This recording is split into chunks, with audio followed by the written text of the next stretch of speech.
Norman Braeke, a Canadian, invented the paint roller in 1940. It revolutionized painting. But Braeke never got rich because he lacked the financial means to defend his patent. Over the next 60-odd years, the paint roller, with its replaceable cylindrical refill, became the primary painting tool alongside the paintbrush.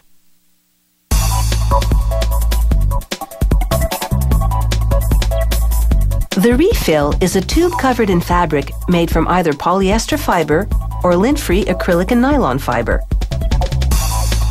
Regardless of fabric, all refills are made the same way. The fabric is processed into a 7.3 centimeter wide strip.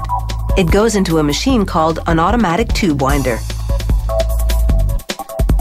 It first applies epoxy glue to the surface of PVC plastic tubes. As a tension bar pulls the fabric strip taut, the machine winds the fabric around a tube.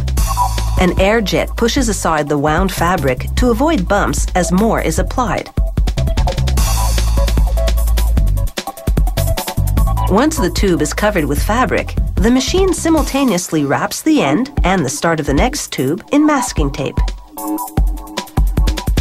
Once the glue has dried for 8 hours, the tubes enter a machine that cuts them into several refills.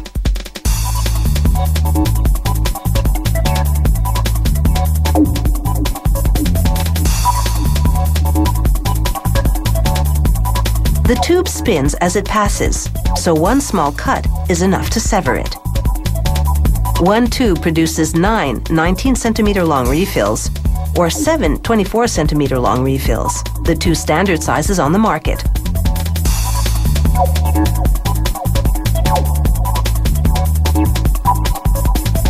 The next machine first runs a wire brush against the fabric.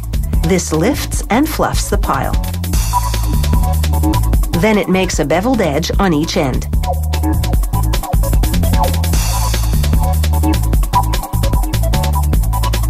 To fluff the fabric further, a high-speed spin at 3,500 RPM.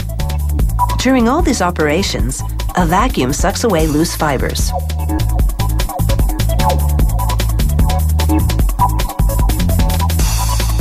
Meanwhile, the paint roller handles take shape. An injection molding machine shoots molten plastic into handle-shaped cavities. A built-in cooling system hardens the plastic within seconds. The handles are made of polypropylene, a tough thermoplastic, and some colored polyethylene, a lightweight thermoplastic. Now that the handles and refills are made, it's just a matter of assembling them. These plastic bearings hold the components together. The assembly is entirely automated. The bottom bearing goes on first. It rests against the part called the shoulder. Next, the refill.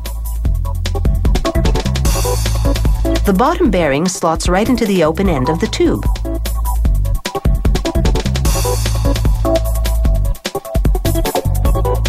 Now the top bearing goes on.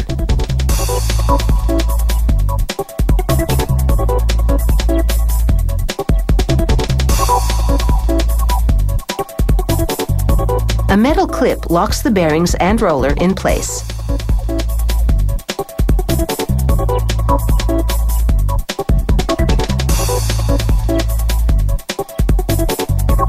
And voila, a 7.6 centimeter roller for painting windows and trims. This factory also makes disposable plastic paint trays and tray liners. They're made of polyethylene terephthalate, PET for short, a type of plastic that's strong yet flexible.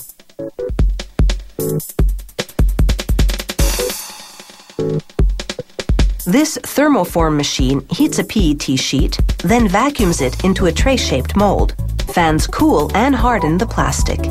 This heat, mold, and cool cycle takes just 30 to 50 seconds, depending on the tray thickness. The molded sheets go into a cutter. It excises the trays in one slice. The factory grinds up the leftover plastic and sends it back to the supplier for recycling. This factory also makes roller refills for applying solvents. Instead of PVC, the tube inside is made of a tougher material, either chemically strengthened cardboard or polypropylene.